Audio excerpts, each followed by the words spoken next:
Nant, what?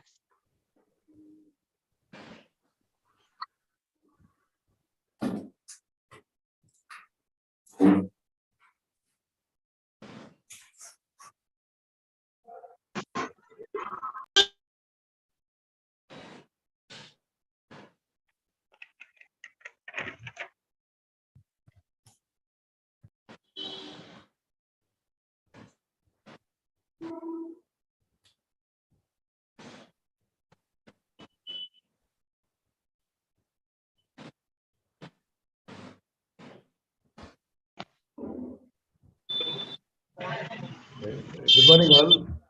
Good morning, and thanks for your patient waiting for the. Yeah, sir, we're beginning now. I'm just changing the settings.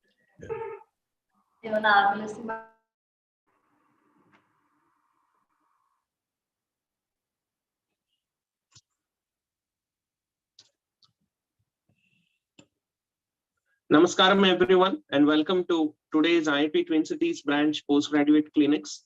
A warm welcome on behalf of IAP Twin Cities branch executive board.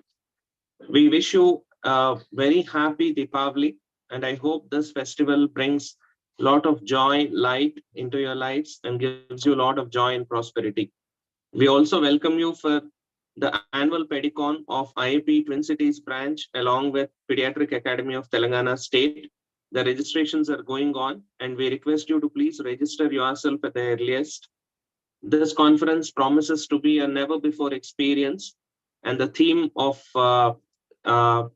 smart pediatric practice in the modern times, I'm sure will ensure a lot of new information and also something that will help you in your practice to become a smart pediatrician. So request you all to please continue to register for the upcoming conference. We are very thankful to you for the support for all the central IAP programs. We are also taking up under 5 mortality rate specific program as part of the IAP Presidential Action Plan. And we had conducted a nurses TOT, and we are happy to share with you that IAP Twin Cities branch has been requested by the government of Telangana to conduct NRP trainings for midwives. And these midwives are working in far-off districts in the PHCs and the CHCs at Adilabad, Khammam, Bhadrachalam, Etur Nagaram. So tribal areas where these midwives will be catering to newborns. IAP Twin Cities branch is privileged that we are able to make a little difference by training them. Thank you for all the support to IAP Twin Cities branch. And I now hand it over to our president, Dr. Sankoch Bhaskar.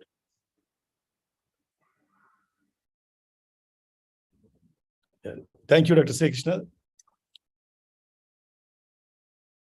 Eminent faculty members, distinguished participants, welcome you all to this 10th IAP Twin Cities branch virtual PG Clinics program.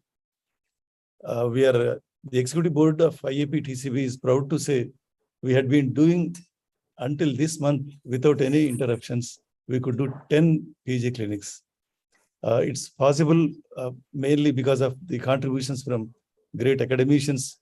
We have a plethora of academicians in our Twin Cities who are contributing to all these academic activities.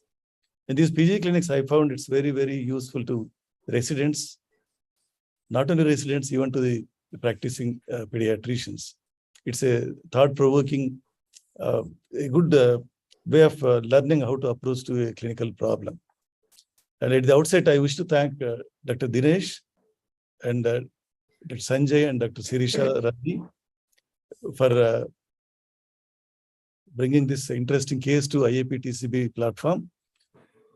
I'm sure you know about the faculty, Dr. Sanjay Srirampur, who has been the DNB teacher since last more than a decade, and none of his candidates had failed under his leadership. That is his specialty. And we are proud to have him in IAP TCB, and he is an advisor to our conference. Not only as an advisor, he's there everywhere in organizing the conference, preparing the academic activities, arranging the funds, whatnot. Thank you, Dr. Sanjay Srirampur. And Dr. Sirisha Rani is a synonym for hematology. And really, ever since she had reached Hyderabad, she had arrived Hyderabad, lot of revolutionary changes in the management of hematologic disorders. Not only that, she is very enthusiastic to support academically to IAP Twin Cities branch. Thank you, Dr. Sirisha Rani. And Dr. Usha Rani, words are not sufficient to say about her. She's been, she's not only, she was HOD until recent past. In addition to that, she was the chairperson of the scientific committee for Central Zone of IAP. After seeing her contribution, we had admiration. We had unanimously requested her to be again the chairperson for the scientific committee for this IAP, PATS, and IAP TCB joint conference, which is going to be held in December on 10th and 11th. Amazingly, Dr. Sirisha Rani and Dr. Sanjay, both are here very contributing to the conference. I am sure all the delegates will have a great time during the conference. Henceforth, I request you all to register for the conference. And the upcoming young great academician, Dr. Vamshidhar from Khammam, we have been planning to bring him onto the IAPTC platform. Thank you, Dr. Vamshidhar, for accepting. We always wish to have somebody out of Hyderabad. So this time we thought you are the better person. Thank you, sir. But it has been a big exam for myself because I've been out of teaching for the last 6 years. Now I had to refresh myself now. Thank you. I'll try to do my best. Yeah, I'm happy when Dr. Sanjay sir said you were his student during your post-graduation time. Yes, sir. Yes, sir. So thank you all. Once again, I thank all of you for helping Indian Academy of Pediatrics Twin Cities branch do these plethora of academic activities. Probably sometimes they are maybe irritating to our members. Despite that, we have an obsession of doing all these until December 31st. So thank you, Arundal, and thank the participants. Without you, whatever we do, it's of no use. It's like throwing into the water. So my sincere thanks. I could see so many seniors, Dr. Anand, Dr. N.K. Mathur, so many other people, Dr. C. Nirmala. So I wish you all a great learning experience. Thank you, Arundal. Over to Dr. Sri Krishna. Thank you, sir. Now I'll request our now I request our Sanjay Srirampur sir to please say a few words and then hand it over to the presenter. Thank you, RSV Honorary Secretary, Twin Cities Branch, the President, Dr. Sunkoj Bhaskar, senior members, teachers. I see in the participants box, Dr. N.K. Mathur sir. Sir, good morning. After a long time, I am seeing you, sir. You were the pillar of IAP Twin Cities at one point of time, and the IAP Twin Cities is like this because of respected members like you, sir. Now, I was way back about 4 or 5 years back, we were planning for PG Clinics and it has taken shape. I feel this is one of the most important activities of Twin Cities because Twin Cities IAP, because we are going through a transition now. The transition is when we were postgraduates, the problem was availability of data, availability of information. But now the challenge in the present generation is not in the availability of information. Information is at the fingertips. But how do they sort out information? How do they make meaningful decisions out of the information? How do they approach the patient? How do they use this information in their clinical diagnosis and management in day-to-day practice? This is the greatest challenge which medicine is facing. The second challenge which I see, because I've been teaching postgraduates last few years, the second challenge what I see is most of the postgraduates are carried over either by ICU or NICU.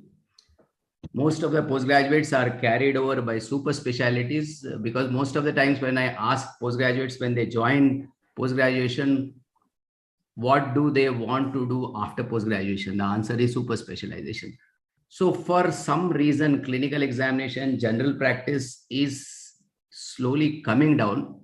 And I feel this is a very transient situation. After all, no machine or no mind can replace the empathy which a general pediatrician can give to his patients.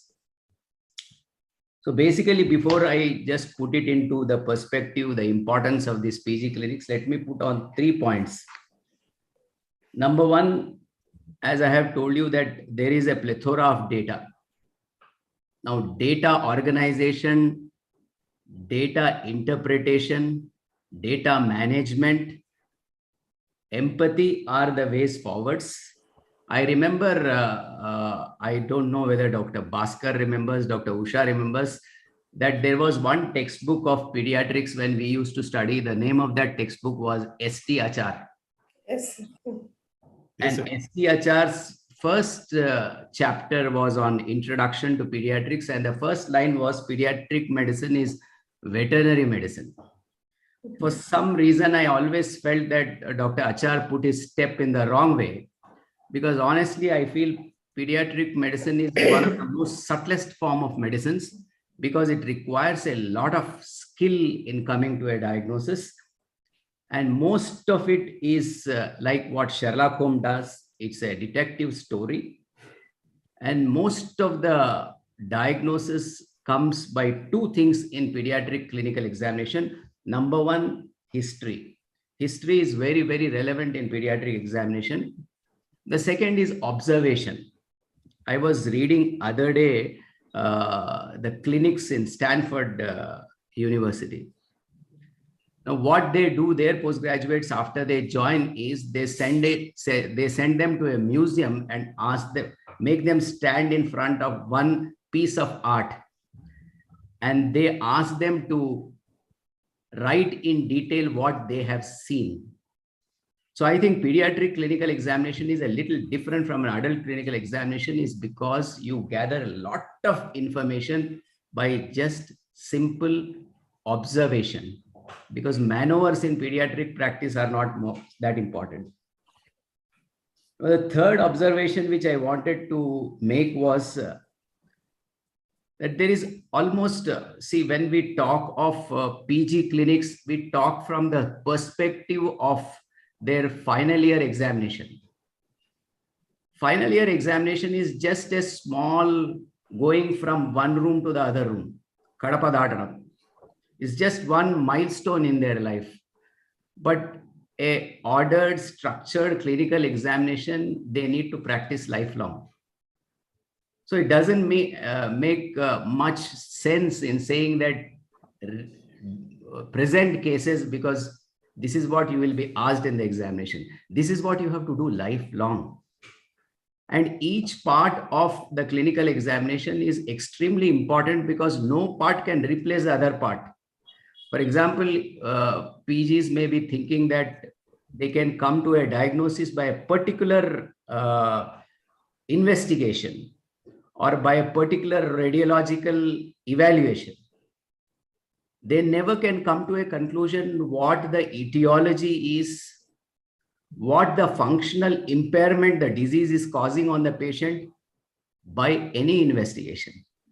So each part of the clinical examination has got its own relevance, and making this a little more focused for the postgraduates. Whenever we go as examiners to assess postgraduates, we look at three things. The first thing is, has this candidate got the skill to examine a pediatric patient? Number one. Does he take the history in a focused way? Second, is his clinical acumen in elicitation of signs as per protocol? Does he do the clinical examination in a structured manner? The third thing what we try to look at is, does he interpret the data which he has got from clinical examination in a meaningful way for a differential diagnosis? And can he chalk the management plan? So diagnosis forms a very little part. We look at all these three things when we examine a candidate in his post-graduation.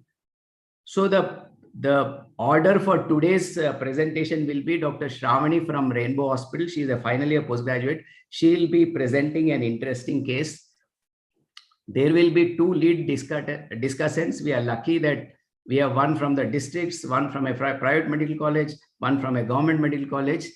Dr. Usha, Professor Dr. Usha and Professor Dr. Vamshi are there. So they will be there. In between, we will be adding some data. Dr. Sirisha is there on hand and I am always there. So we go over to the case. Dr. Shravani, please start your presentation and the screen is all yours.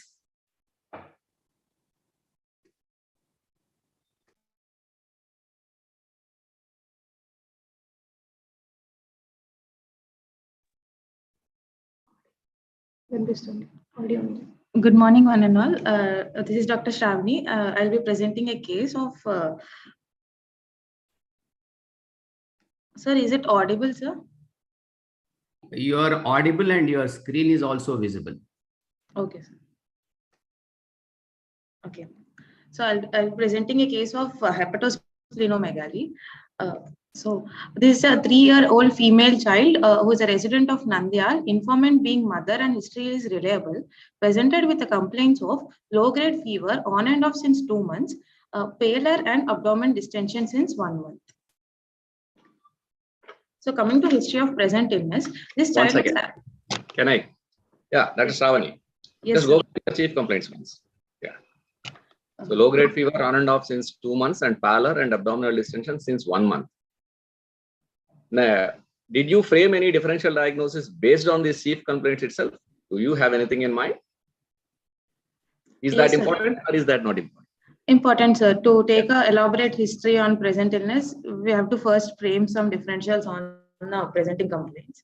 Good. So what are all the various possibilities you thought of when you just saw these chief complaints? That's it. Yes, sir. With a history of fever from on and off 2 months, I was thinking first of an infective etiology.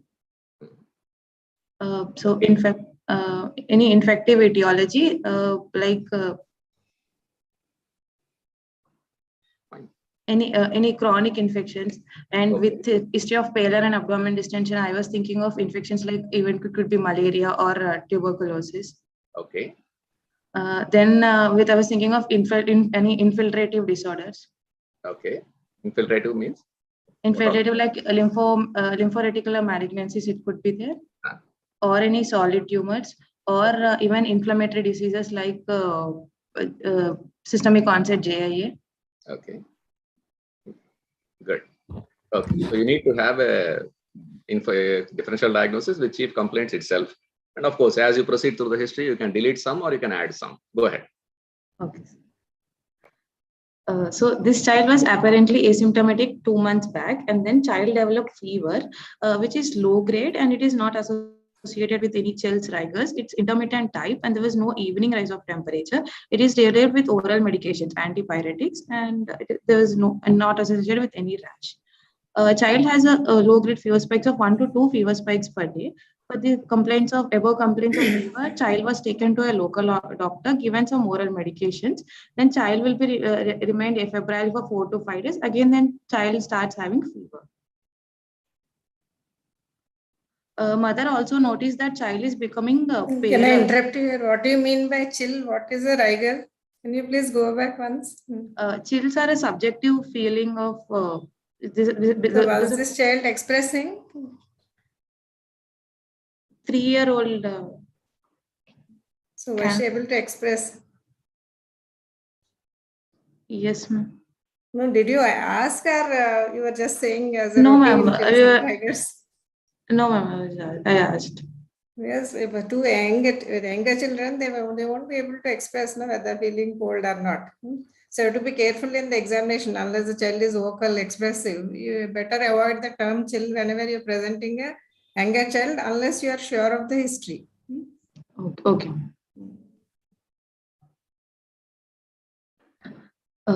Mother noticed. What is the age of the child exactly? 3 years. Okay, I just missed adding 1 point before. So what is the exact age? Any idea? 3 years, 1 month. So 3 years, 1 month. Or 2 years, 1 month. What is it? 3 years. 3 years, 1 1 month. month. Yeah. So because the general habit of the patients, whenever you ask the history, so they just most of the time they say the running age. No, if 3 years, 1 month, they should have told it is 4 years, right? Generally. Okay, fine. So you need to take in months also. That's what I was asking, because that changes your anthropometric requirements. So Yes. it is 3 years, 1 month. Mother also noticed that child is becoming pale since 1 month and which is gradually progressing. And also notice that child as activity has come down. She is not earlier, when compared to earlier prior to this illness, child was playing active. Now mother noticed that there is decreased activity. And also abdomen distension, which is more prominent in the upper quadrant, and it is also gradually progressing of 1 month duration.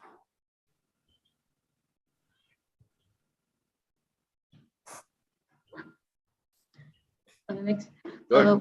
History of poor appetite is there, and history of lethargy, history of reluctance in walking, but there's not associated with any leg pains or no limping gait is there. These are since when? 1 month duration. Poor appetite, 1 month. Dr. Shravani? Yes, ma'am. Sorry, ma'am. Can I interrupt now? Yeah. So what do you mean exactly by saying like reluctance in walking not associated with leg pain or limping? Ma'am, because of this anemia, child is activity has come down, not walking much, but she, not complaining of any pains. Bone pains are not there, but because of the anemia, child is not active as earlier and not walking.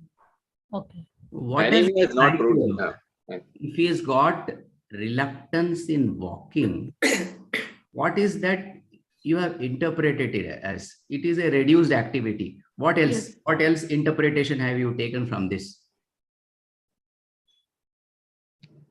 Is the disease severe or mild? If at all, if you are talking of pallor, is the pallor of such significance that it is causing some physiological impairment? Yes, sir. Yes. Go ahead, doctor. So, and also like one more thing is like if you see many times severe pallor, nutritional anemia, walking into clinic without any symptoms. So this also indicates that this may not be a simple nutritional anemia. So you have other symptoms also which are pointing towards non-nutritional cause. So go on. Okay. Next. There is no history of any swelling in the neck, no history of documented weight loss, no history of cough, and no history of contact with tuberculosis. This I was asked to rule out like in first infectious causes I was thinking. So I rule out. What is this history of contact with tuberculosis? We are still in present history, right? We are still in the history. We are in the history of present illness. Yes. We are not into all this. So you're going to say there is no history of contact at present in the last 2 months. Whatever we are talking is in the last 2 months only, right? Yes, sir. Okay, no history of contact in the last 2 months. That's what it means. If you present history or no history of contact with tuberculosis in the present history. Sure? Yes, sir. Okay, go ahead. And no history of travel. This basically I asked no history of travel to any endemic areas where malaria and Kala Azar is more endemic. When? What is this travel? And when did you ask? What is the duration? In these 2 months or before 2 months? Basically, this 2 months started 2 months back. So when is this history of travel you are asking? Prior to the fever also. Now, anything prior, the issue is your chief complaints extends to 2 months. Yes, sir. Right? So whatever has happened in these 2 months comes under your present history. That is what differentiates what is present and what is past in our history, right? Because 1 minute back is also past. But ultimately, the longest duration of your chief complaints is your present history. And whatever happened before that should be presented in the past history. So this history of travel should not come in the present history. It is something which you are taking in the past, right? Yes, sir. Got it? Yes. And obviously, you are not talking of travel within these 2 months. Before 2 months, right? Yeah, before. Yeah. So that is not a part of this area of presentation. You need to take it off. Okay, sir. I'll correct. Then, no history of consumption of unpasteurized milk. No history of bone pains, and night Why did you ask sweats. this history of consumption of unpasteurized milk? Thinking of what? Brucella infection. Okay. Again, this is, I think, history of Past. something in the past, right? It is not, this is before the onset of symptoms, whether the child has done something which has led to these symptoms, right? So all these things should go into the past history and they are not a part of your present history on paper, right? Okay. Go ahead. No history of bone pains and night sweats. No history of icterus and cola-colored urine. No history of hematemesis melina. No history of any pica. No history of passage of worms in stools. No Can history you of elaborate pica. on bone pains? What did you exactly ask? During like first is child complaining of any pain in the legs more during night time. When is it significant and which disease you have in mind? One thing, disease in my mind is thinking of malignancies, leukemia. I've asked for bone pains, ma'am. So what is typical of, because many children complain of pains in the night, is it not? Yes, ma'am, but So other pains like any growing pains will subside in one night. They will not be prolonged. Like they generally give a history of they'll be subsiding in one day. But these pains will be like persistently. Daily, many children complain of they play in the Dr. morning. Shravani, can you just clinically describe how growing pains present in your outpatient and how this bone pain, what you have mentioned, differs from growing pain? This is what Dr. Usha wants to know. And one more addition to that question, Dr. Shravani, how did you elicit the history of bone pain in a 3-year, 1-month-old child? How could you ask it? That's it. Please go ahead. First, yeah, please go ahead with growing pains. No problem, doctor. You are growing on the pains, right track. when the child starts to walk, they develop and usually they disappear on the same day, and but can reoccur again, but they'll be completely asymptomatic in between. Usually children, before going to sleep, they complain. They ask mothers to press their legs. Yeah, in the night. Yes. They may complain. But whereas pains due to malignancy, they make the child wake up from deep sleep. So if the child is waking up from deep sleep with pain, then it is very significant. Okay. And they cause also some functional problem, limping of the or backache or splinting of one side. Go ahead, doctor. Go ahead. You are doing well. Don't get worried. Don't get The video is not visible standing? Ma'am? Problem. The video is not on. It's okay. No problem. Okay, carry on. Yeah, no.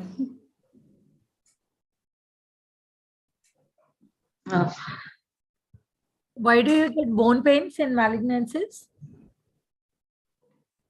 One is because of the infiltration of the bone marrow they can have, and because of the increased vascularity and stretching of the Expansion osteum of also marrow. they can have. Yeah, leading to stretching of the periosteum.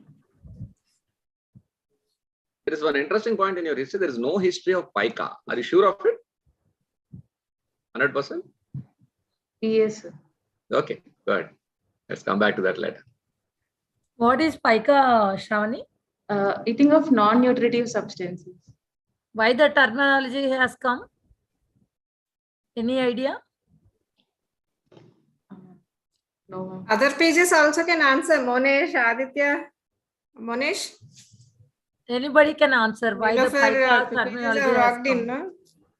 Monesh, are you there?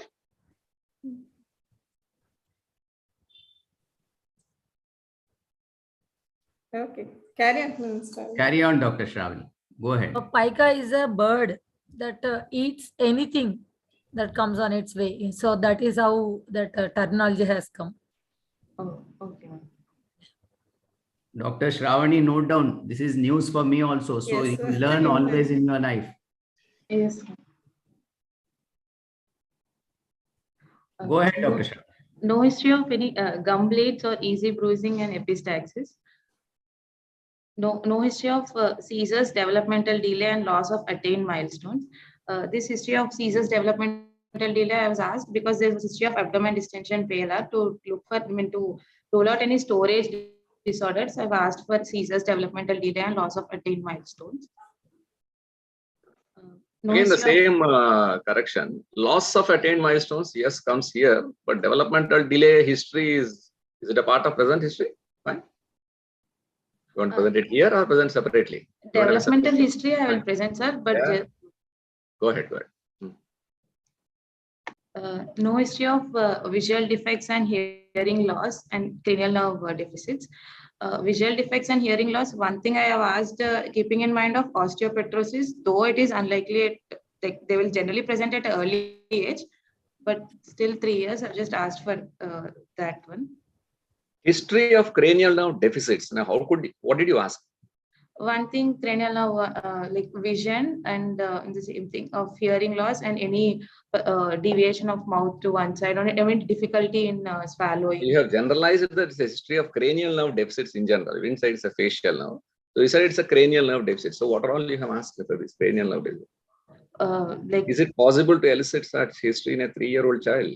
Now, what all you have asked? Please tell me. One is deviation of angle of mouth, accepted. Anything else? Any first coming from cranial nerve to vision, any 3, 4, 6, any mother noticed any deviation of eyeball. Okay, deviation of eyeball. Okay. Then for the fifth nerve, any like difficulty in mastication, chewing, like child keeping food in like. In general, the general issue is you better don't use technical or medical terms in the history as far as possible, because what all history we are presenting is in the patient's words, right? Yes. So you can present the same thing which you have said. There is no history of deviation of angle of mouth or no history of deviation of eyeball, etc., rather than using technical words like cranial nerve deficits in history. Or she can say suggestive of, no history, suggestive of. You can interpret the history and use the term suggestive. Okay. Then you may not be able to elaborate everything, and it will become too detailed. Yes. Okay. Okay. Whatever you mention, you should make sense out of it, doctor. If somebody asks, like you have 2 different sets of examiners now. Dr. Vamshi is one set of examiner in the classical conventional hat he is wearing, whereas Dr. Usha has asked you what you have interpreted. So when one asks what is cranial nerve deficits, be ready with the answer that these are the things which I have asked, sir. That makes sense, because every examiner will give you a leeway to find out what you have done actually. So that's what it is, Dr. Shravani. Okay, yes. Go ahead, doctor. No history of any recurrent blood transfusions. No history of leg ulcers. No history of joint swelling, joint pains, and recurrent oral ulcers. No history of seborrhea, ear discharge, and bony swellings. No history of flushing and diarrhea. Again, so the same thing. You're talking of seborrhea. Seborrhea, that's a technical word, right? How did you ask for the history of seborrhea? First, any greasy swellings over the scalp. Okay. And you're talking of recurrent blood transfusions again in the present history? You're talking of these 2 months or before that? What do you mean by that? Present or past? In these 2 months, there was no history of transfusion. Okay. Okay. Go ahead, doctor. So next, going to past history. Here Dr. Shravani, wait for 1 minute, doctor.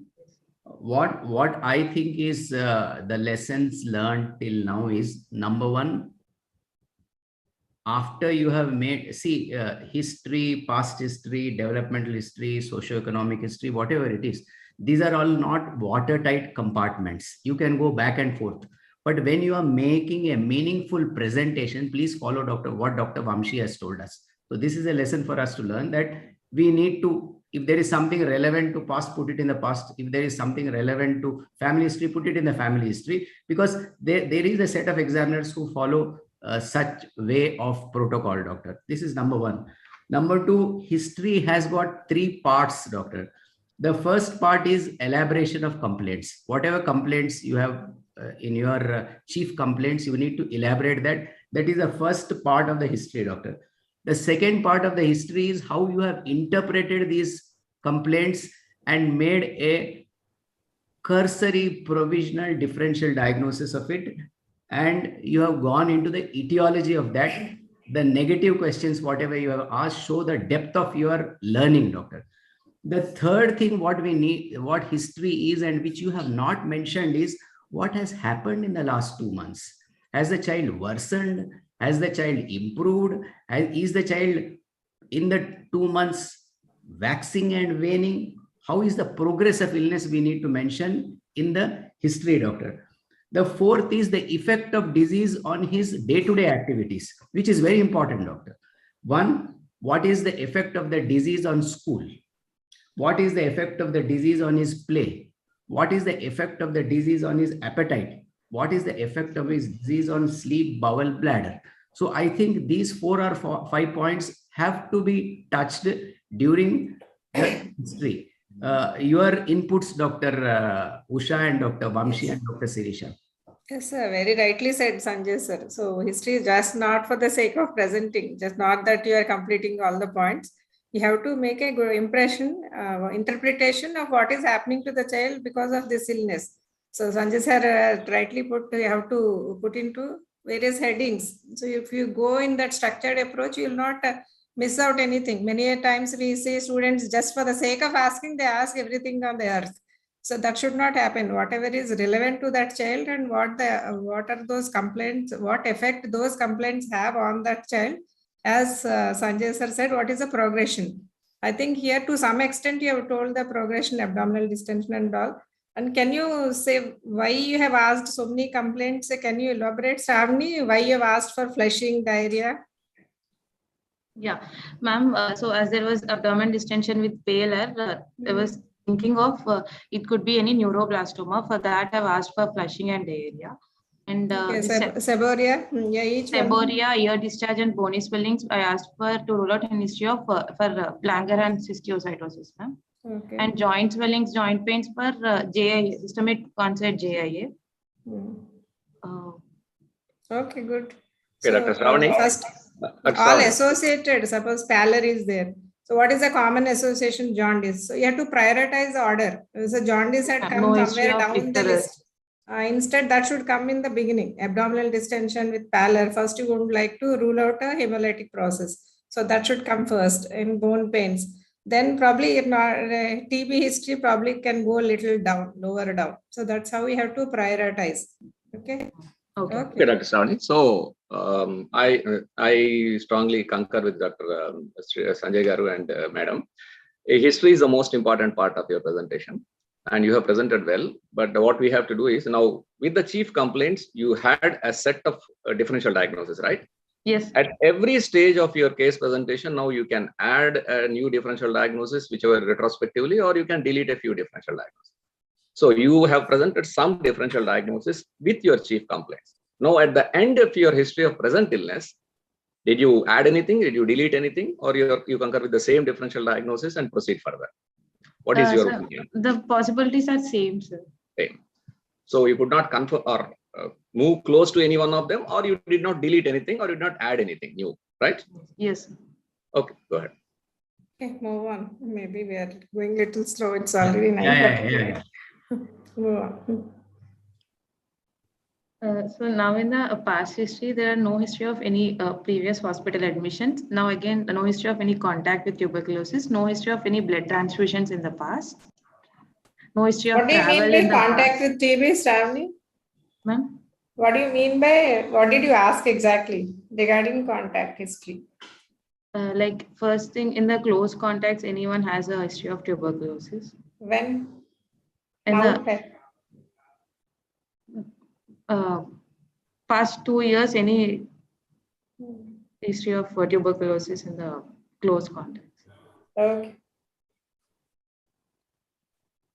Here I asked for travel history, I'll put it here. No history of travel prior to the starting of this. No problem, you have completed. No, you can move on. No problem. So coming to antenatal history, like it's a spontaneous conception. Pregnancy is confirmed by UPT at 4 weeks, and there was no history of fever with rash or no exposure to radiations, no history of any abortions, taken folic acid supplementation. In second trimester, quickening was perceived at 5 months, taken iron and calcium supplements, TIFA scan was said to be normal, no history of any pregnancy-induced hypertension or gestational diabetes. Third trimester, iron and calcium supplements were continued, growth scan was said to be normal. Coming to birth history, it was a term baby, 3 kg birth weight. It was a normal vaginal delivery. Baby cried soon after birth. Does birth history includes antenatal, natal, postnatal? Is it not? We use the terminology like that. Under birth history, we use antenatal, natal, postnatal. All three come under the birth history heading. Okay. Oh, okay. The postnatal breastfeeding was started soon after birth. There were no feeding difficulties, no respiratory distress or no NICU admission, no neonatal jaundice. Urine and meconium was passed within 24 hours of birth, was discharged after 3 days. Dr. Shravani, 1 minute, doctor. Yes, sir. When you are presenting a child with 4 months or 6 months or 8 months, all this history becomes very relevant. For example, if you are presenting a CNS 8 years old, these history, sometimes we get irritated because till 6 years he was all right, and then you are talking of TIFA scan was normal.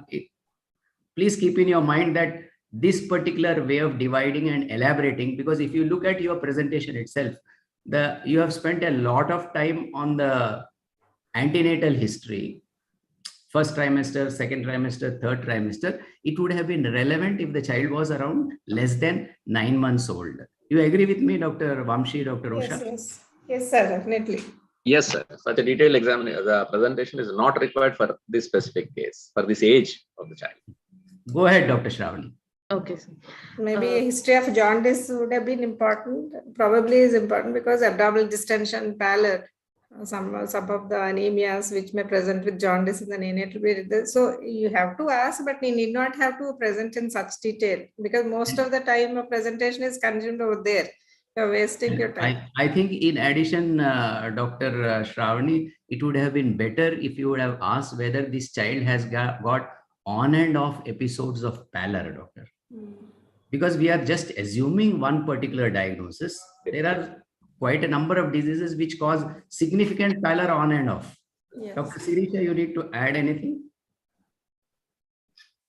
As she elaborated, hemolytic anemias, nutritional anemias that are intermittently managed. But here in the history in the beginning itself, we know that it is non-nutritional. Non-nutritional like hemolytic, infiltrative, and or any chronic blood loss, secondary to worms or any GI bleed, or even disorders like celiac. All of them can have, as you said, like, intermittent anemia episodes that requires intervention. So, but here it is like, I think it's not in the past. As she already said, the past history, it's more of like last 2 months. So she has to go into details, further details, I guess. I think, Dr. Shravani, you missed a significant finding not asking in the history was whether there was any evidence of skin bleeds, doctor. Because low-grade fever, pallor, upper abdominal distension, progressive. They bleed or skin bleed, both. Yes, skin bleeds rather than mucosal bleeds, doctor. Go ahead, doctor. I've asked for just petechiae, sir. That's fine, doctor. Maybe I have missed it. Go ahead. Sorry, sir. Just one more thing to add. Like when we are taking a history of anemia, one is for etiology, second is for severity of anemia. So partly she covered severity as reluctance in walking and all, indicating the severity. Other than that, palpitations, fatigability, all these things also should come in presenting history. Go ahead, Dr. Shravani. So development history is appropriate for age, sir.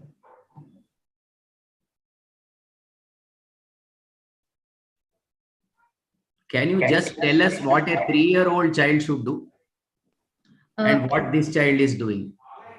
Gross motor, 3-year-old child, sir, he will walk up and down stairs with alternate feet, basically alternate feet going upstairs. Fine motor, he should be able to draw a circle and tower of 9 blocks. Social and adaptive, he will say his name and he can also say gender. Language, 2 to 3 word sentences. This child is doing all those, sir. When That's can a great, child doctor. ride a tricycle? 3 years, ma'am. No problem. He didn't mention. What about toilet training?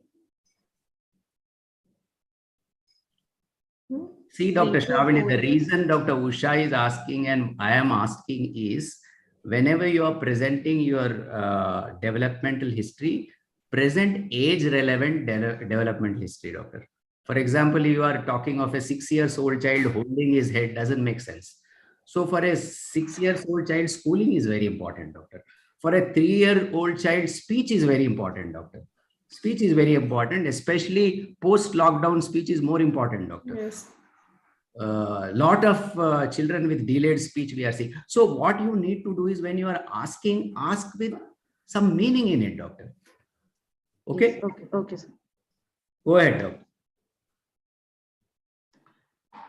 Sir, immunization history, So immunized as per. he's developmentally all right. Yes, sir. Now, can you tell me since how long he is not going to school? She has not enrolled in school yet. Yeah, he's only 3 years. Yes. 3 year old. 3 years old, not enrolled. Is she from Hyderabad? Is she from Banjara Hills? Or is she from Caravan? Nandyal. Because from Banjara Hills, people enroll by 1 year, doctor. 1 year. Caravan enroll at 3.5 years. From So which Nandyal, part I of think. the city does she stay? See, use your brain, doctor. Because our children we send by 2 years of age or 2.5 years of age. This child has not gone for 3 years, doctor. So why they have not sent for till 3 years? That's it. See, when you are doing it, do it from the purpose of extracting, doctor. Okay, go ahead, Dr. Shravani. Immunization history, immunized as per national immunization schedule, sir. Last vaccine received was at 16 months. One second. Again, I am back to the same point, Dr. Shravani. Now, as I said, history is always in the patient's words most of the times. Now, did the patient tell that she received all these vaccines with the names of the vaccines? No, sir. Schedule is seen, sir. The But Anganwadi we are in the immunization. history. We are not into the examination. You are not supposed to see the schedules or papers. Right? So we are in the history. That you can present in your examination if you want. But not in the history, because we are not supposed to see anything. We are just speaking to the mother as of now. Usually, immunization, we don't have any slot for the examination. Usually, we accept. But present, she can say the fully vaccinated in one word. But presenting the names of all vaccines is a bit embarrassing.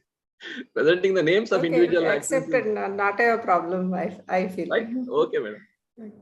At least, Dr. Shravani, what you need to focus on when you are talking of immunization history for a 3-year-old child, if he is from the national immunization schedule, has she taken everything? At least you need to know whether it's from the national immunization schedule, yes, whether it is from the IAP schedule. Yes. Now, the other most important thing what all postgraduates need to know is the difference between the UIP and the NIP and the IAP schedule, doctor.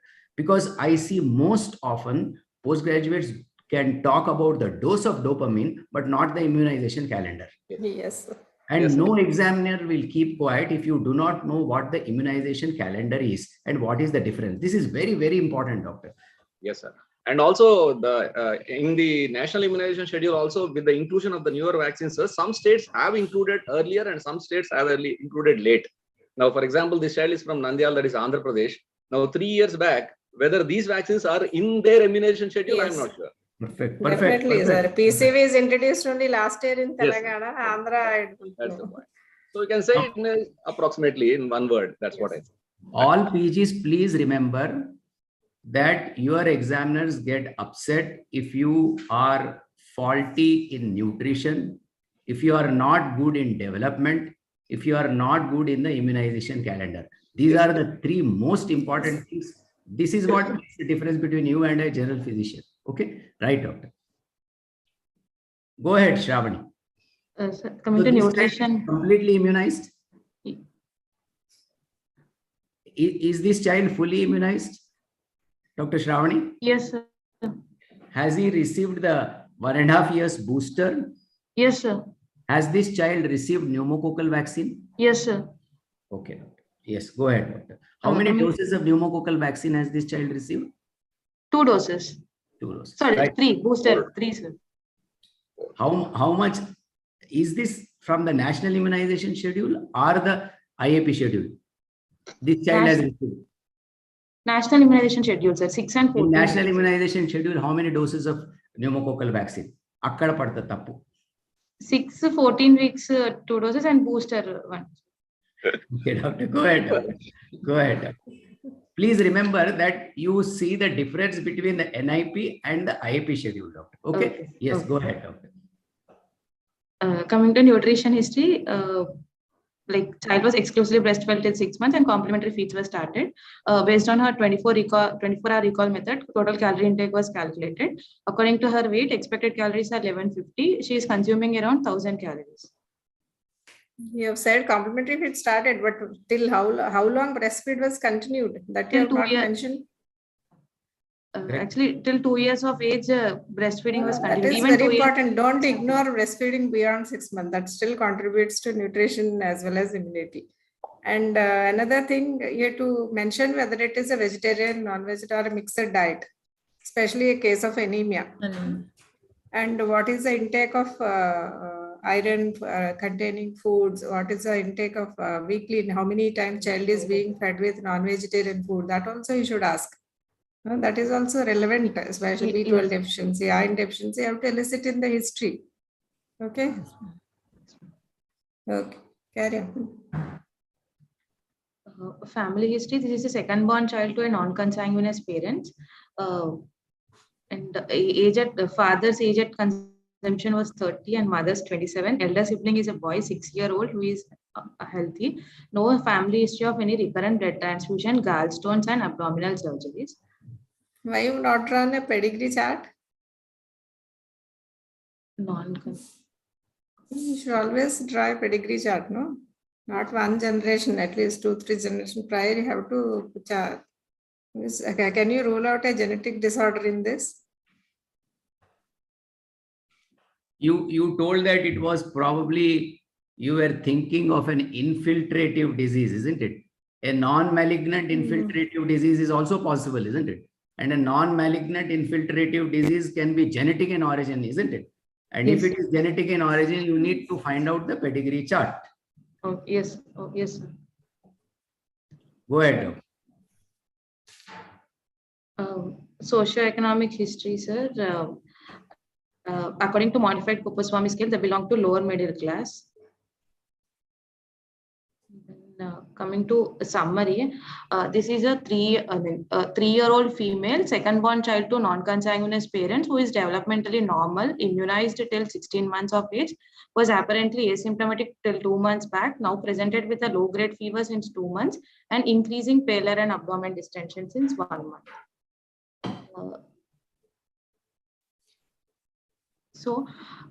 With the issue of fever from 2 months, first possibility was infection. It could be infections like disseminated tuberculosis or malaria, Kala Azar, and HIV. In infiltrative, I was thinking of first lymphoreticular malignancies, either leukemia or lymphoma. Solid tumors like neuroblastoma or histiocytosis, LCH. Immunological, even systemic onset JII is also possible. Storage disorders, Gaucher's and Niemann-Pick are less likely as there is history of fever, but they can have intercurrent of fevers also. And hemorrhagic anemias were in the lower term. So tell me your priorities now among this whole list. Is TB on top priority for you? First was an infection. So is TB a top priority for you now? No, ma'am. Why not? Dr. Shravani, why not be combine things, doctor? Now this child has got, don't take low grade fever as one. This child has got low grade fever. This child has got anemia, which is significant, which has developed in 2 months. This child has also got an upper abdominal distension. You did not tell us whether the upper abdominal distension in the last 2 months has increased in size. So you combine these three things and come to your possibilities. Don't talk of fever alone as one possibility, pallor alone as one possibility, abdominal distension. So what do these three things combined strike your mind? Go ahead, doctor.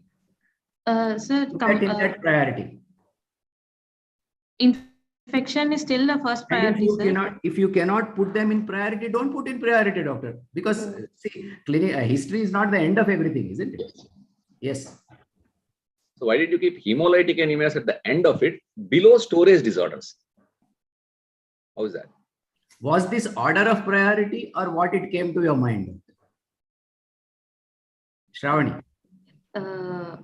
Priority only, sir. Okay. Others in the group, Monish, Aditya, any one of you? Unmute yourselves. Other postgraduates who are there, please participate, doctor. You will not get an opportunity like this. So TB, what I think is TB, is it more likely or less likely? Okay, prolonged fever, abdominal distension, agreed. But increasing pallor, is it so commonly seen in tuberculosis? What are those things in this presentation which do not fit into tuberculosis, which do not fit into malaria, Kala Azar? In tuberculosis, first thing, increasing pallor, and from the history, there was no history of any contact and weight loss. Cough is not there, sir. And malaria? High grade fever. There was generally malaria presents with high grade fever with chills. Generally high grade fever. Yes. And Kala Azar is not so endemic in our area. Yes. So, like with the history of increasing abdomen distension and pallor, lymphoreticular malignancies goes up, like leukemias and lymphomas goes up, and infection comes to second. Why do you think that this could be leukemia? What are abdomen distension which is gradually progressing and pallor which is gradually progressing? Is pallor more a common presentation of leukemia or bleeding a more common presentation, doctor? Dr. Sirisha, you need to add something to this. Is pallor a more common presentation or bleeding a more common? Shravani, what are the two important pointers towards hematological malignancy in children? So Yes. so there are so many studies which have shown if there are 2 pointers, if there are two indicators, one clinical and one lab, that is highly suggestive of a hepatological malignancy. As sir is saying, is anemia or other cell line is more common? Other cell line involvement is also. Which one? The platelets, thrombocytopenia. Yes. So thrombocytopenia and nocturnal pains. Those two are very significant pointers for hematological malignancy. Okay. Dr. Shravani, Yes. if you are presenting the differential diagnosis in order of priority, one of the criteria for deciding the order of priority, according to me, is the commonness of the disorder. Also, that should also be taken. Endemic area or commonness of the area. So if you take that into consideration, hematological anemias cannot go below Niemann-Pick's disease, Gaucher's, SLE, etc. because of the commonness of the disorder, irrespective of whether no history of blood transfusion is there, no family history is there, even there. So that should come first. If you are presenting this is the, if you say this is the order of priority, that's what I'm saying, right? Dr. Shravani, whenever you are debating in your mind in a clinical ambiguity, put these three things first. Number one, am I thinking of a common illness? Number two, am I looking at an uncommon manifestation of a common illness, or is it a rare illness?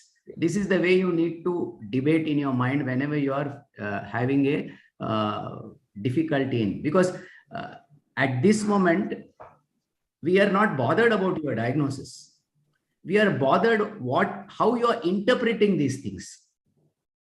We are not much bothered about your system also. Of course, system is important. Like what Vamshi says, system is important because you are at that stage of your life wherein if you do not follow a system, you will put your step wrong.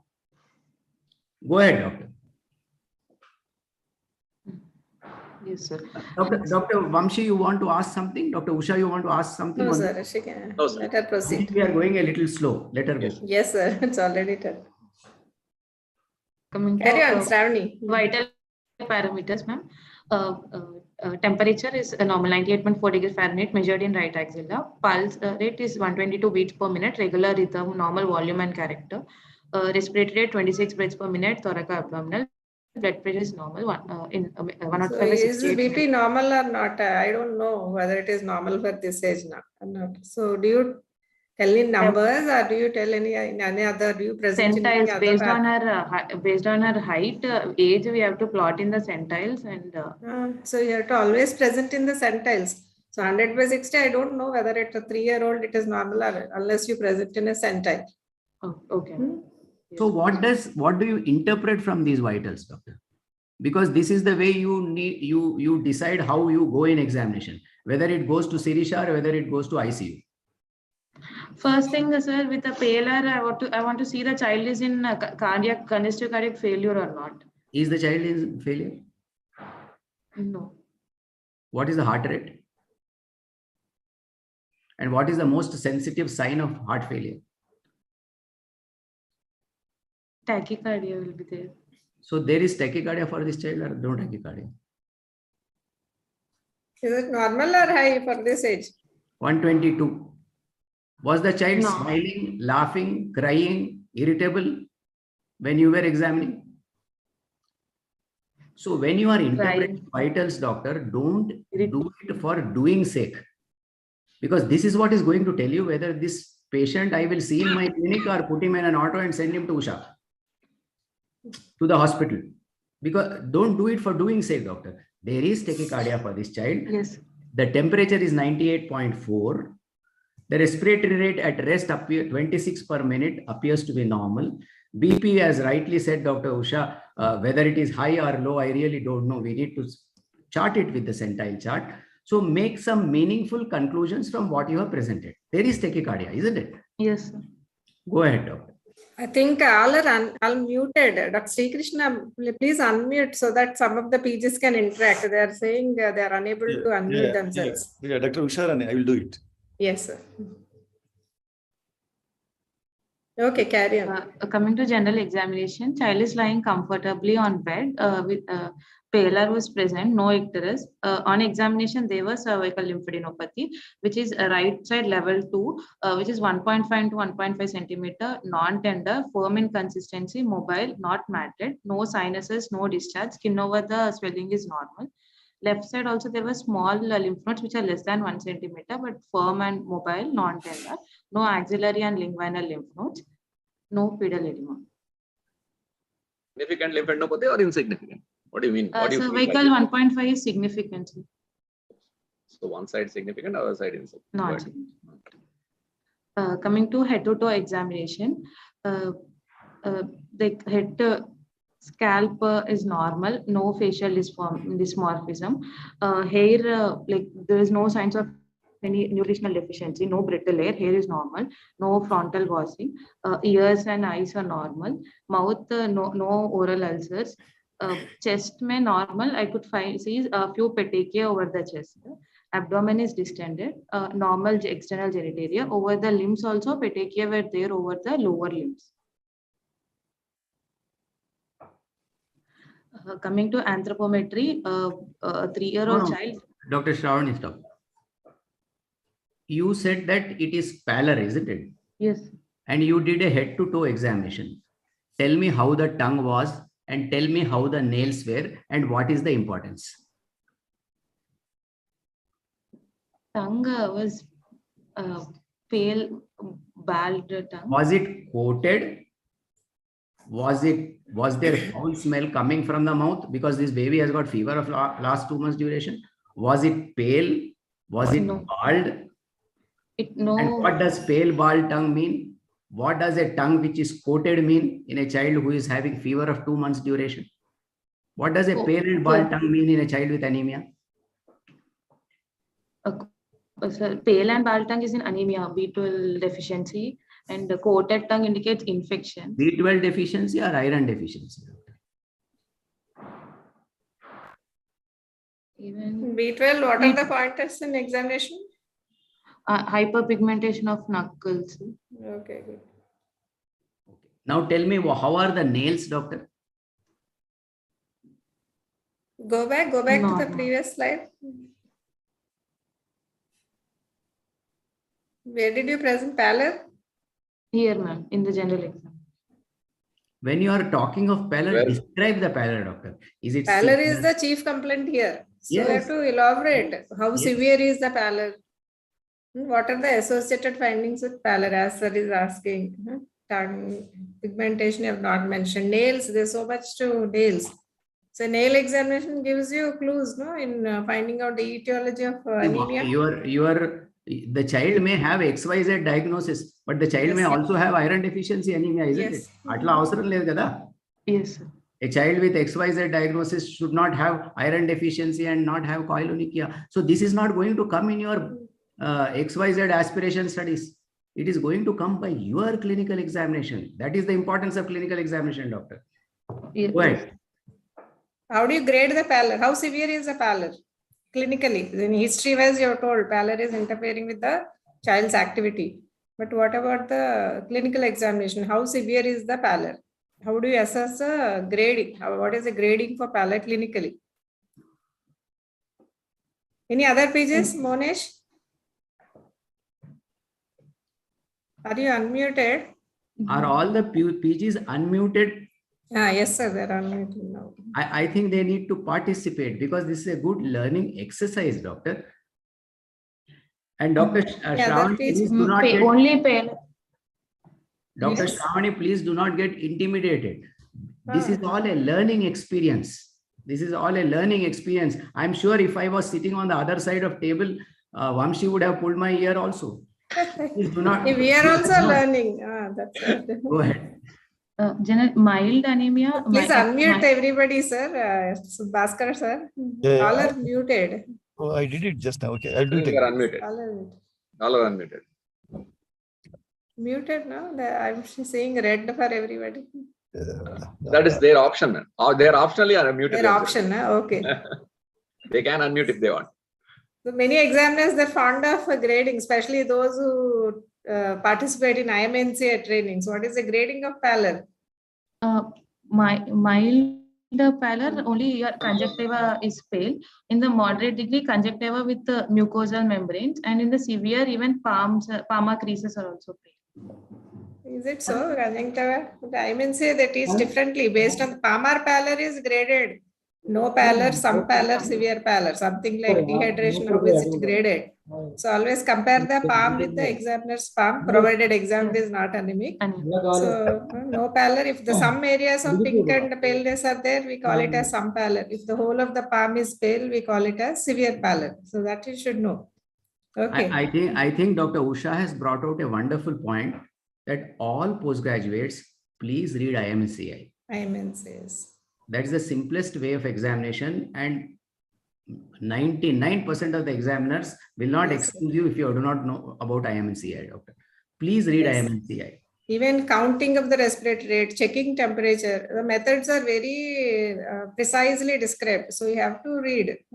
So how to hold the thermometer, how long to keep it in the axilla, all those you have to learn. Okay. Even for counting respiratory rate, how many people are needed ideally to count the respiratory rate?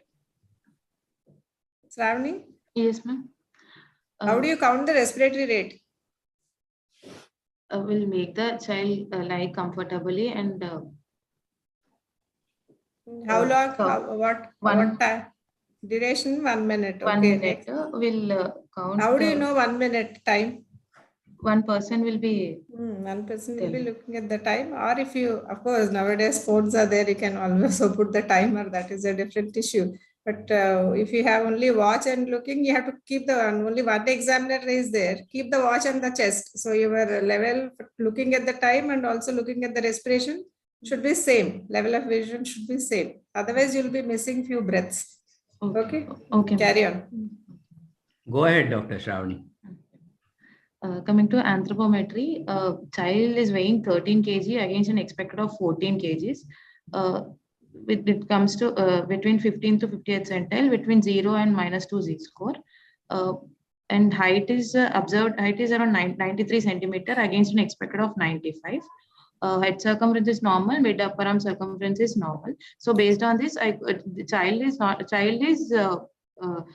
like a well thriving child. There is no protein allergy malnutrition is seen.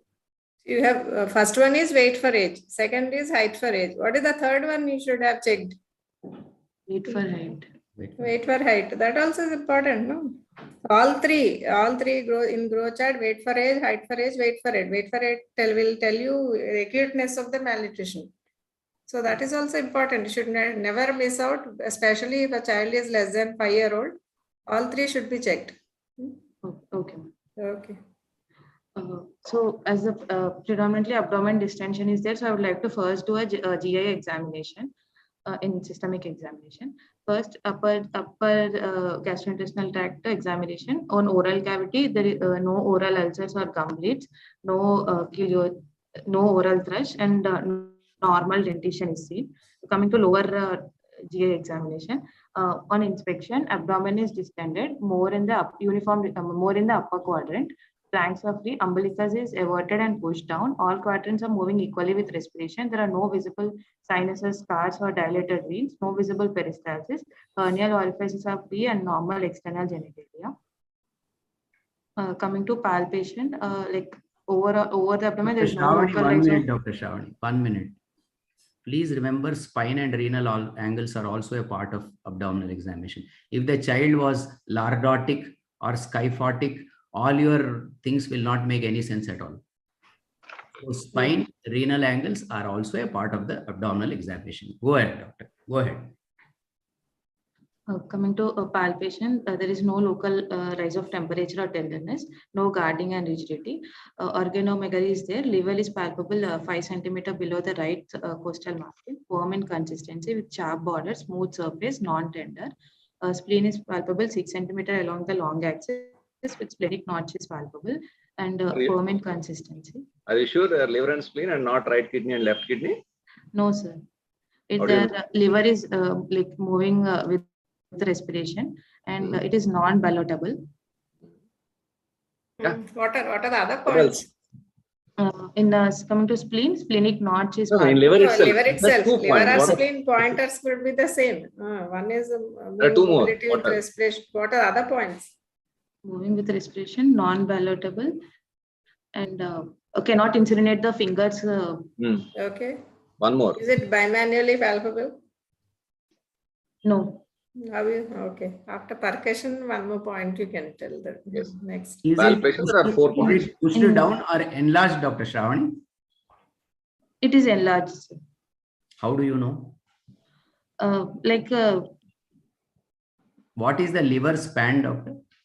In percussion, I have told, sir, it is 11 want to tell in percussion. Okay, doctor, go ahead. Spleen grade, you have not told. Hackett's grading, it is 2,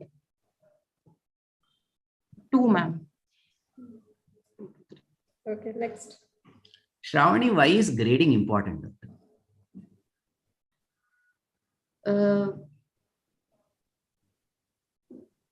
Sir, in certain conditions, we see massive splenomegaly. So, to narrow down our differentials, what is else, it a model? What else, doctor? Good. In August, it was grade dash. In it is progressing. Grade dash. Yes. Progression also. Yes. So try to know the reason why it is important. Doctor. Go ahead, doctor. Okay. A percussion, a liver span is 11 centimeters. No shifting dullness or fluid thrill. Auscultation, bowel sounds are heard. No bruit or venous hum. Is this liver span normal, abnormal? No, abnormal, sir. What is normal for this age? At the age of 3 years, it should be 7. Okay. So it is 4 centimeters more. Go ahead, doctor. Coming to other systems examination, sir, central nervous system examination was normal. Then respiratory system is also normal. Cardiovascular system examination, S1 is heard normally with the hemic murmur heard.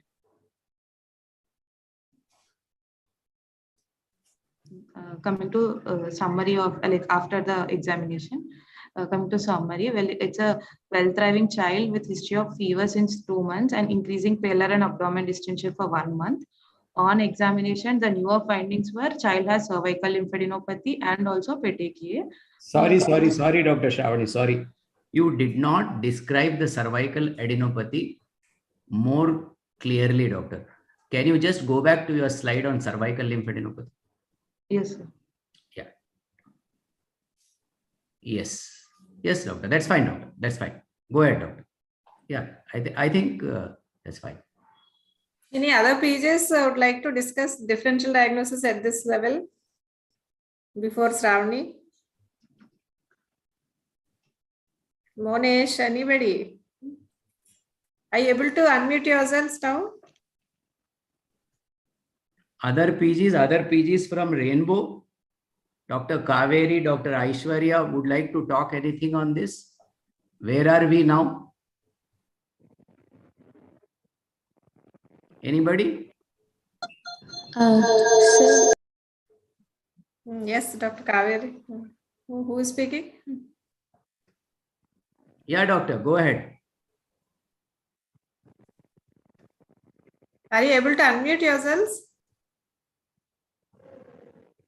Somebody is trying to speak. Go to summary. They are attempting the possibilities. Don't show the investigations. Don't show the investigations. Don't show the investigations. They're unable to unmute, sir. Some problem there. They want to speak, somebody. Yeah. Sir, Bhaskar, sir, can you please unmute them? Oh, yeah, I'm checking it up.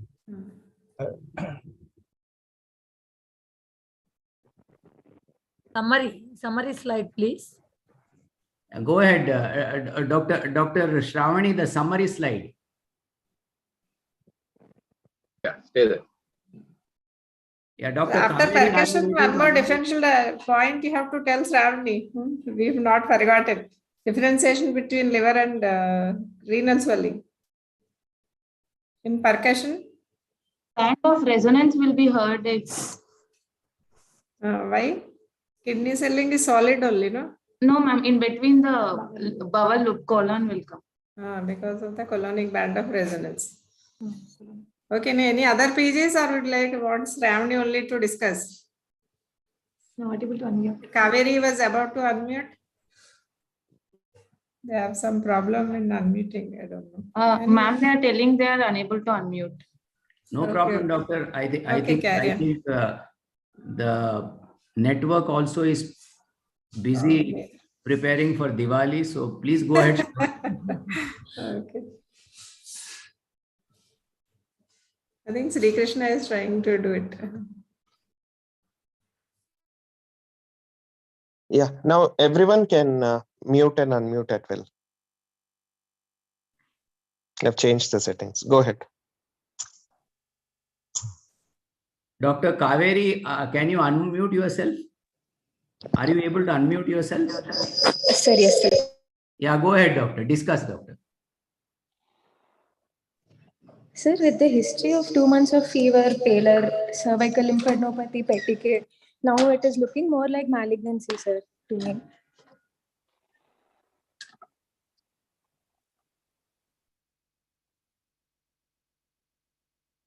What malignancy can you think of? Sorry, I was just saying, like, how do you define petechia, ecchymosis, bruises? Petechia pinpoint hemorrhages, ma'am. Pinhead size pinpoint hemorrhages. Okay, ecchymosis and bruises? More than Larger in size than petechia. Is there any particular size? Size and palpation, swelling. Palpability. Location. Dr. Shravani, how would you differentiate a mosquito bite from a petechia? Shravani is muted now. Shravani, unmute yourself. Yes, ma'am. Unmuted. Yeah, Dr. Shravani, how do you differentiate a mosquito bite from a petticoat? Petechia very pinpoint. Surrounding erythema. Number one, they are pinpoint. Mosquito bites are also pinpoint. Mosquito bites do not have needles, isn't it? Itching will be there for associated. Okay, itching will be there. What else? Mosquitoes don't Erythema bite on also the will trunk. be erythema, surrounding erythema also will be there. There will be erythema. Area of distribution? Will they be on Exposed the areas. chest? Exposed areas. Will they What blanch else? or not blanch? They are blanched. They are blanch. Okay, doctor. Go ahead, doctor. Remember common things. Ecchymosis is doctor. more usually petechia are pinpoint. Ecchymosis are like more than 2 to 3 mm. More than 1 centimeter. Bruises and ecchymosis are more than 1 centimeter. 1 centimeter. Your purpura is less than 1 centimeter but larger than petechia. Bruise, ecchymosis and bruise, the difference is ecchymosis is flat, whereas bruises are raised above the skin. Both are under the skin. Okay. Okay. Go ahead, Shravani. Only one DD are giving. Is there any other condition which can present with bicytopenia, organomegaly? What are the other conditions? Even HLH can present with bicytopenia or organomegaly. Okay. What's against HLH then? Is it leukemia? Is it a malignancy or leukemia or HLH? HLH. You have not written in this. Shravani, what is Dr. HLH? What is HLH, Dr. Shravani? Hemophagocytic lymphohistiocytosis. And how does it commonly present, doctor? Tell us 1, 2, 3, 4, 5, 6 ways presentations. So there are 2 varieties in it, primary or secondary. Primary is usually familial. They present in infant age group only. Secondary, it could be in secondary. Is it seen secondary to infections or even secondary to malignancy? They can develop. Yes. So why could this not be a primary or a secondary HLH, doctor? Primary HLH, odd thing is the age group 3 years. Good. They will generally present earlier. Secondary HLH, generally. Is primary more common or secondary more common? Secondary. More common. Yes. Go ahead, doctor. So after Shravani, 3 years is not an odd age group to say it is not primary. So it is common in infants, but can occur even at 3 years also. So less than 3 years, the suspicion is very high. As you said, secondary HLH is much more common than primary HLH. Anything can trigger inflammatory condition, infection, infiltration. Anything can trigger the secondary HLH. Do you think this is a secondary HLH, and what are those findings in your story and physical examination which suggests that this may not be secondary HLH, doctor? Shravani. Lymphadenopathy is not so common in secondary HLH. What else? Very good.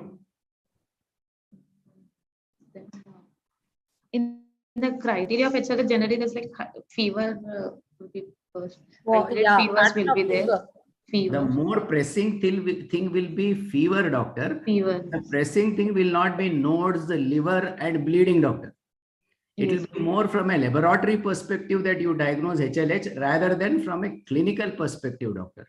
So bleeding, cervical adenopathy, gross hepatomegaly is not generally a presentation of secondary HLH. Secondary HLH, the disease is more predominant, doctor. The precipitating disease is more focused, doctor. Like for example, you have dengue and followed by dengue, you have a HLH, or you have enteric fever, you have a HLH. So the presenting disease is more, and then you do the lab investigation. The lab investigation, you scratch your head, "Arey, platelets kyun kam ho gaye isme?" So that's the way it is, doctor. Okay. Yeah. So Anything after to add, the Dr. Sirisha, anything to add, because you are a better this thing. Yes, sir, that is absolutely right. Like, the secondary HLH disease is more predominant, and then when the disease is not settling down in the pattern it is supposed to, for example, in dengue, after day 7, day 10, you expect the platelet count to recover, you expect the fever spikes to settle. When they are not doing that time, then you think of like add-on factors like secondary infections, underlying malignancy, or secondary HLH, and you investigate for that, and then you find that there is a secondary HLH. Or at the same time, even in a sick child, upfront we do ferritins and all those things. In that manner also we do diagnose. So as you rightly said, it is a primary disease that speaks out more than the HLH findings in secondary HLH. So Dr. Shravani, number one, you thought it was a leukemia. What else you thought? You thought as disseminated tuberculosis and malaria. Before that, after we all discussed, we thought we should also place secondary HLH into the perspective. What else are the possibilities, doctor? Could this be a lymphoma?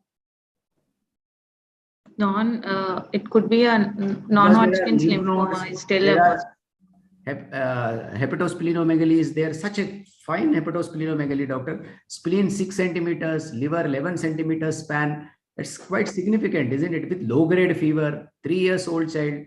Could it be a lymphoma? Yes, what sir. are the factors which do not suggest that this is lymphoma, doctor? I have told you factors which suggest lymphoma. Now tell me, what are those factors that, no, sir, this doesn't look like a lymphoma because of A, B, C, D, E cause? Go ahead, doctor. Others also, anybody? Is there anything against lymphoma in this? So what is the bleeding sign you said? Yes, doctor. Yes, Dr. Sirisha. Dr. Shravani, what are those things here which you think that, are nice, sir, this doesn't look like lymphoma because these are the things A, B, C, D, E which are there. Lymphoma doesn't present this way. Dr. Shravani? Sir, in favor are lymphadenopathy and organomegaly, but yes, against the can this whole story of a lymphoma manifest itself in a child who is not walking to the extent and coming in 2 months, doctor? Such a gross pallor. that is not that is against of lymphoma. Yes. Even skin bleeds also. What Dr. Sirisha said, skin bleeds also, Petike also, not in favor of lymphoma, isn't it? Yes. So if you have skin bleeds, petecare, that means like lymphoma has significantly infiltrated the bone marrow. Then you call it as leukemia only. If it is more than 25% infiltration, you call it as leukemia only. Yes. Probably lymphadenopathy would have been more prominent. If at all, if it is lymphoma, doctor, what sort of lymphoma would it be, doctor? It could be non-Hodgkin's lymphoma. Yes, doctor, because Hodgkin spreads very slowly and Hodgkin does not manifest so fast in a decompensated child, doctor. This child is almost decompensated, isn't it? This child is not even able to get up and walk properly. So such a rapid presentation can happen with leukemia, doctor. Now, could it be CML, doctor? One thing, like common like CML is not that common. Correct, correct. Very nice, very nice, very nice. So at least one perfect take-home message we have given. Think of the common one. Vamshi, agreed? Yes, sir. Yes, go ahead. Yes, sir. Yes, sir. Commonness is the most important. Yes, go ahead, doctor. Shravani, what is Not the CML incidence of because it is CML not common. compared to ALLs? Wow. How common is ALL compared to CML in children? I'm sorry. So if you take 100 leukemias, so how ALL is predominant. So it is like almost 80% are ALLs, 2% is CML. So it is that common.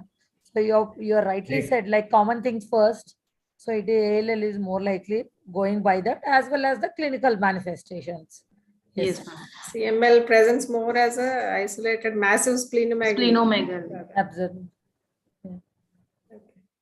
How will you go about? I think, should we discuss investigations or should we ask questions and then leave? Because as a case in the examination. So how would you like to go about? Which investigation first? Ma'am, sorry, ma'am. How about systemic onset JRA, Shravani? Just sorry to interrupt. So do you expect PTK to be there in systemic onset JRA? What do you expect the platelet to be in systemic onset JRA? Ma'am, in systemic onset JRA, there will be no PTK. Yeah. Platelets are usually normal or in a higher only. So thrombocytosis is Cytosis. expected. That is one classical finding what Yes. a PG student remember or the clinicians should remember. You have high platelet count in systemic onset, a child presenting with fever, joint pains, or walking difficulties. When you have leukemia versus JIA in mind, and when you look at the CBP, I think she is going to come to that. So you don't expect clinical also PTK in JIA, whereas in leukemia you do expect that. So if you are seeing PTK and JIA, you would have gone into bad HLH, where the clinical history is completely different. Because we know that systemic onset JIA also can trigger the HLH. That can cause low platelet. But further, the clinical picture would have been completely different. Yeah. Yeah. So as ma'am asked, like, which is the first investigation you would like to do in this kind of situation? Ma'am, complete blood picture with a peripheral smear. Mm-hmm. So in complete blood picture, first we want to look in the what is the hemoglobin percentage and also RBC indices. Then what is the total count, platelets and peripheral smear. Why did you say first hemoglobin, doctor? I was more interested in the diagnosis. I would have done a peripheral smear. But I know I am wrong. You are right. Because you want to save the patient and I want to know the diagnosis, isn't it? Because the patient is so badly anemic that he is not able to walk. So what is more important is probably, if at all, if she needs blood, that hemoglobin would be the first way of looking forwards. Yeah, go ahead, Dr. Shravani. So what is the importance of MCV, Shravani, here? Generally, ma'am, if like first, if it is a microcytic hypochromic, it will suggest of a nutritional iron deficiency anemia. Whereas in your Luke, it will be generally only nutritional or other causes are also other causes also, ma'am, like hemolytic anemia, thalassemia will also have a microcytic. Yeah, yeah. Then if it's a normocytic, normochromic is usually seen in leukemia, it will be generally normocytic. So what are the causes of normocytic normochromic anemia other than leukemia? Anemia due to loss. Acute blood loss. Chronic loss, again, you will have iron deficiency. Acute loss, yeah. And third is renal disease. So these are the three important ones. Yeah.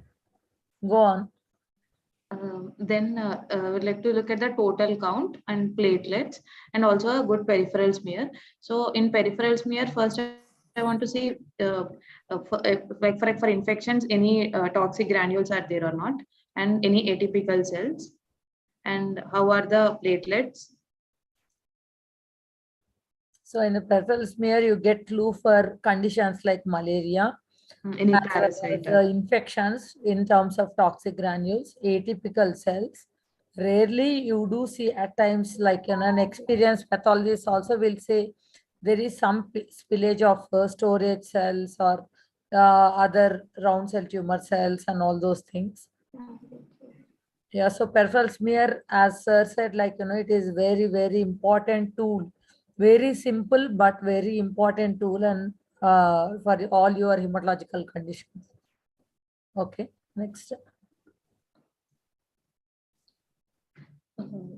So from like with this, looking at the peripheral smear of this child, a diagnosis of leukemia was made. Then to look for any complications, like is a child like for tumor, like now I'll divide into supportive investigations and for the confirmatory. For supportive investigations, we would like to look for tumor lysis syndromes. I would like to do all electrolytes, phosphorus, calcium, uric acid, creatinine. And confirmatory would be to see which cell lineage is there and how are the like cytogenetics and molecular genetics. I think this is enough. I think for PG exam, I think we'll not go till investigations. I think this should be enough.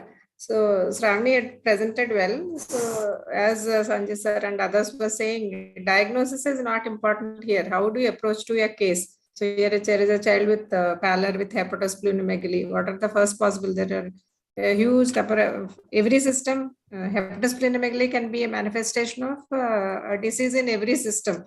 So there are a huge number of causes, innumerable causes are there for hepatosplenomegaly or abdominal distension. So you should not ask for all those causes, but you have to prioritize as discussed by everyone. And depending upon the course of the illness, which was a predominant manifestation. So you have done well. The only thing you need to prioritize which one is to be asked first. And all the PGs, just because it is hepatosplenomegaly or a case of leukemia, I don't think you'll be asked only about leukemia. You may be stopped only in nutritional history, or you may be stopped only in the anthropometry. Perfect. So all of you focus on the nutritional history. So for every pediatrician, nutritional history and anthropometry is very, very important. So read in detail about growth charts and interpretation of the growth assessment in every particular. So this particular case, weight for height, she has missed. But in that way, at that point only, she may be stuck. The examiner may not allow her to proceed beyond that. So focus on history, examination, and then proper differential diagnosis. You need not have to come to the conclusion or accurate diagnosis related to that case. You need not have to diagnose accurately, but approach is more important. This is what from my side. So I hand over to Amshidhar and Sanjay sir and others. Vamshi, you are in place. Yes, sir. I agree with Madam, sir. Nutritional history, vaccines, and developmental history are the most important to concentrate rather than on the diagnosis, differential diagnosis, investigations, and other things. But not only for the postgraduate examination, for the future, when you move into become pediatric clinicians also, even there they are more important. The nutritional things, developmental things are more important. So both for the exam's sake and the future pediatric clinical practice sake, they are the most important things rather than the higher end things. So we should concentrate on them. Dr. Sirisha, you have to add something. Yes, sir. I think Shravani has some approach chart. Can we look at that, sir? Yes. Yeah. So, like this first thing is the common causes of hepatosplenomegaly. Infections or hematological, immunological causes, storage, malignancy, and congestion. Then now we can divide as hepatosplenomegaly with fever or without fever. With fever, causes like infective. It could be either in pattern infections like tuberculosis or enteric fever, a protozoal malaria, Kala-Azar, viral Epstein-Barr virus or HIV, rickettsial or leptospirosis. Infiltrative, you have lymphoreticular malignancy like leukemia, lymphoma, and histiocytosis, LCH and HLH. Immunological like systemic onset JAA and SLE. Fever, there it is predominantly anemia. If jaundice is also there, it could be infections like dengue, malaria, leptospira can present with jaundice also. Then hepatosplenomegaly without fever. It could be hemolytic anemias or storage disorders. If anemia is predominantly there, then think of hemolytic anemias. Storage disorders can also have anemia. Anemia is like plus or minus. Shravani, in your differentials, you have not listed aplastic anemia. You have done the right thing, but can you tell why you have not done that? So that is also cause of aplastic anemia or pure red cell aplasia is one of the cause for your significant anemias, and especially where the fever is low grade and which you can explain maybe intercurrent illness. So why you have not done that? No, organomegaly. Organomegaly is huge hepatosplenomegaly is there. We have not mentioned anywhere about hepatitis cell disorders. Yeah. Sorry, I'm sorry. So nowhere in your list had come any hepatocellular disorders. Has it come? Here, okay, with jaundice. Okay, great. Dr. Shravani, you have done a very good job actually. I know how difficult it is to be on the other side of the table and answer questions when 4 or 5 people are there to ask you. So you have done a wonderful job, but let me just tell for the benefit of the postgraduates that when we assess a candidate, what is that we look at? What is that we look at is whether this child, whether this candidate in perspective has come for the examination, has attended the wards. We can easily tell. We can easily find out whether he is regular to his wards, does he do a case presentation well, or he is only a multiple choice expert. We can easily tell from a clinical examination. This is number one, what we look at. Does he have the skills of examining children? That is what Dr. Usha, Dr. Vamshi meant when they said that we can't excuse you when you don't talk of nutrition, when you don't talk of development, when you don't talk of immunization, when you don't know how to examine a crying child, doctor. So this is what we look at, doctor. The third thing we look at is whether your history taking skills are in the standard protocol, whether you have missed somewhere something. And maybe we also give to the order of examination, as Vamshi has put it, because that's a learning experience for me also. Because after analyzing, you need to put them in the proper perspective, doctor. The other most important thing what we look at is what is your interpretative skill, doctor? Because all this thing can be done by a computer which is in front of the patient and a tape recorder on, doctor. You have a standard, in most of our hospitals, we have that SOPs. You just tick out the dialog boxes. Sometimes you close your eyes and tick out the dialog boxes. But life is not dialog boxes, doctor. A case which comes to your clinic, you are the Sherlock Holmes and the case is the mystery, doctor. So it's not just simple dialog boxes. Okay. Then how are your interpretative skills? Now, after your interpretative skills, can you make a meaningful differential diagnosis, doctor? Look for that. For this particular case, we initially thought as infiltrative disorders, leukemia. And then when we scratched our head, we came to the diagnosis that yes, it could be HLH also. It could be a lymphoma too. It could be some other thing like an aplastic anemia if it is not. So we need to come to a working differential diagnosis. Your skills come with a differential diagnosis. The last thing is whether you have a little small management plan. We are not much bothered about what is the dose of XYZ anti-malignant drug. For general pediatrics, that's not important. What is important is a simple management plan. Okay, I think you have done very well, Dr. Shravani. Yes. We thank you for volunteering to present, and we sincerely thank Dr. Sirisha for sparing her time. I know to get Sirisha is very difficult. Because I have to ring her up and tell that I'm sending a patient, Sirisha. My pleasure. Thank you so much. And Dr. Usha, your inputs are wonderful. Vamshi, it's fantastic to see you after a long time. Thank you, sir. Thank you, sir. Thank you so Happy much. to be here. Over to Sir NK Mathur, sir. Good morning, sir, and happy Diwali. Thank you very much. It's nice Thank you to see very you. much. It's nice to see you, sir. Dr. RSV, the ball is back to you. If RSV is in line or he's bursting crackers, then we will call it later. Bhaskar, sorry, I think Dr. Bhaskar is there. Yeah. Otherwise, happy Diwali, sir. Happy Diwali to Happy everyone. Diwali. God bless you. Thank Have a Happy very Diwali. nice day and have a very nice festive season. Thank you, sir. Happy Diwali to all. Thank you. Dr. Sanjay, Sir. Yes, sir. Yes, sir. thank you very much for the kind words. I have listened to you after a very long time. Sir. And your presentation, your teaching, very, very good. And Dr. Usha Rani has also presented very well. Namaste, sir. Thank you. Thank you so much.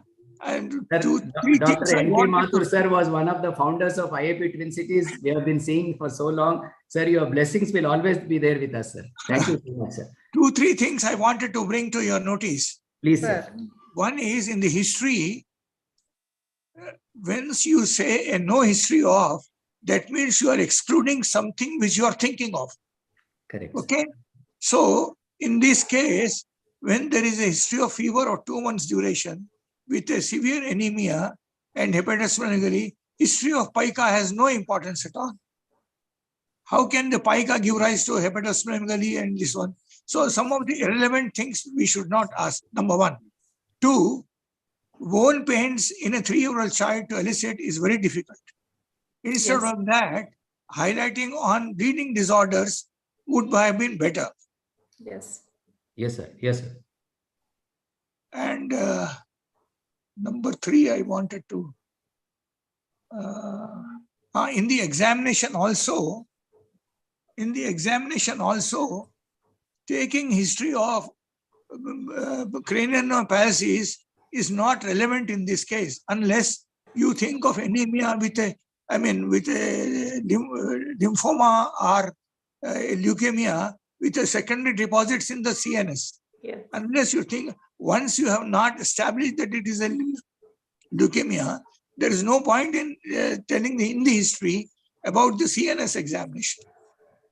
That's what is my point of view. Thank you for your valuable feedback, sir. We are honored that you are here, sir. Thank you so much. Thank you. We appreciate your keen observations, sir. Really, thank you so much. And I feel, Dr. Usha Rani and Dr. Sanjay, I should have attended your classes. Sir, we are like this because of your classes. Dr. Sanjay, you should have been in the teaching line, not in the private sector. Now, sir. I am teaching now, sir. And I'm happy to know that all your DNB candidates have cleared. Thank you, sir. Thank you, sir. Very nice. Dr. Usha Rani has done so well. Thank you, sir. Thank you, Dr. Sanjay. Thank you, sir. Wish you all a very happy Diwali, and we'll call it a day. Have a nice day. Same to you all. Thank you, sir. Happy Diwali, sir. Hamshida. Thank you. Sanjay, sir. Thank you, madam. All of you. Thank you, sir. Vamshi, happy Diwali. Anand sir. Oh, Thank you, sir. President sir. Thank you, same to you, sir. President sir. First time I'm seeing you. Happy See, Diwali, I had Sanjay and Usha Rani madam. Happy Diwali, sir. Anand, sir. How are you, sir? Sirisha madam. Thank you, sir. Happy Diwali to all. Thank you, sir. Thank you, sir. Bye. Bye, Dr. Amshidhar. Nice to have you. Thank you. Thank you, madam. Thank you. Bye, Sirisha. Bye. Bye, ma'am. Bye. Bye, all the PGs. Happy Diwali.